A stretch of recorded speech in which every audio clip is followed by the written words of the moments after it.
బ్రహ్మ రాసిన తలరాతను ఎవరూ మార్చలేరు అని అంటారు. అలాంటప్పుడు మనం చేసేటువంటి ఈ పూజలు, వ్రతాల వల్ల ప్రయోజనం ఏమిటి?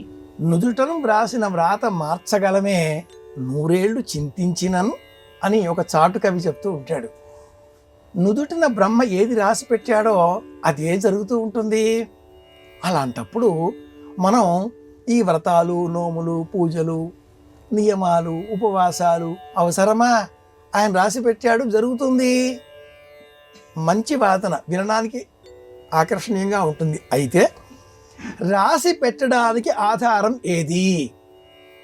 మనం చేసిన కర్మ, పూర్వజన్మకు సంబంధించిన కర్మ, ప్రారబ్ధము, సంచితము, ఆగామి అనే క్రమంలో చేసిన కర్మ ఆధారంగా జన్మ ఏర్పడింది. బ్రహ్మ రాశాడో లేదో అవశ్యం అనుభోక్తవ్యం కృతకర్మ శుభాశుభం. మనం చేసిన కర్మను మనం అనుభవించి తీరవలసిందే. కుక్కర్లో అన్నం పెట్టిన తర్వాత ఆ వచ్చే విజిల్ శబ్దం మనం వినక పరాకు చూపితే తెల్లటి అన్నం కాస్త నల్లగా మారిపోతుంది. తెల్ల అన్నం ఎంత శ్రద్ధగా తింటామో నలుపుగా మారిన అన్నాన్ని కూడా బ్లాక్ రైస్ అని అంతే శ్రద్ధగా తినేటటువంటి వేదాంతం మనకు రావాలి అంటే రాసి పెట్టాడు అని చెప్పుకోవడం అనేది అలవాటు. బ్రహ్మ రాసి పెట్టిన ఆ రాత మనం చేసిన కర్మ, ప్రారబ్ధం. ఆ కర్మ ఇప్పుడు చేసేది మంచిదైతే భవిష్యత్తు ఇంకా అర్థవంతంగా ఉంటుంది. కవి సమ్రాట్ విశ్వనాథ సత్యనారాయణ గారు వారి ముంగిలిలోనికి ఒక యాచకుడు వచ్చి భవతి భిక్షాందేహి అంటూ యాచించే ప్రయత్నం చేయగా ఆ మహానుభావుడు లోనకి చూస్తూ 3 జన్మల యాచకుడు వచ్చాడు, తెచ్చి ప్రసాదం ఏదైనా అందించు అన్నాడు. ఆ యాచకుడికి కోపం వచ్చింది.